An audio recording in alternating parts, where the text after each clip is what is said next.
বিসমিল্লাহির রহমানির রহিম। আমি আমার নিজের লেখা একটা কবিতা বাংলাদেশের 12 মাস নিয়ে বলতে চাই। কবিতার নাম বাংলার 12 মাস।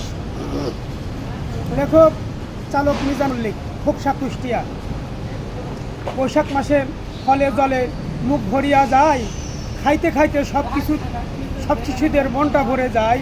দাদা খাইলো, দিদি খাইলো, খাইলো বাবা মা, নানার জন্য কিছু নিয়া চলো যায় মা। জ্যৈষ্ঠ মাসে আম শুকাইয়া আম শক্ত করে, আষাঢ় মাসে কৌটা হতে বড়ই আসার পরে। বৃষ্টি পরে টাপুর টুপুর মুখে আসে রস, আম শক্ত বড়ই আসার খাইতে লাগে শখ।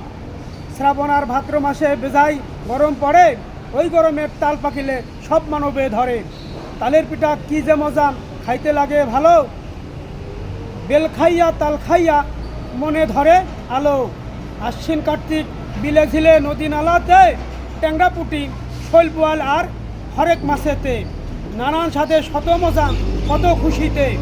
অগ্রহায়ণ আর পুষ মাসে নতুন ধানেতে, হরেক রকম পিঠা হবে রস খেজুর রসেতে।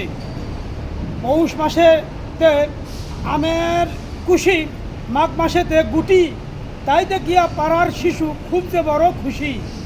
আম হইবে জাম হইবে খাইবে সবাই মিলে, দল বাঁধিয়া নাইতে যাবে ওই গ্রামের ঝিলে। পাড়ার ছেলে পাড়ার মেয়ে মিলে মিশে থাকি, খেলার সময় খেলা করি সময় পড়ি। ফাল্গুনেতে ছিলে যায় আসে গরম ভাব, আমে জামে ভয়রা গেছে ফলে হয় না কোনো অভাব। চৈত্র মাসে জামে আমে জামে লিচু,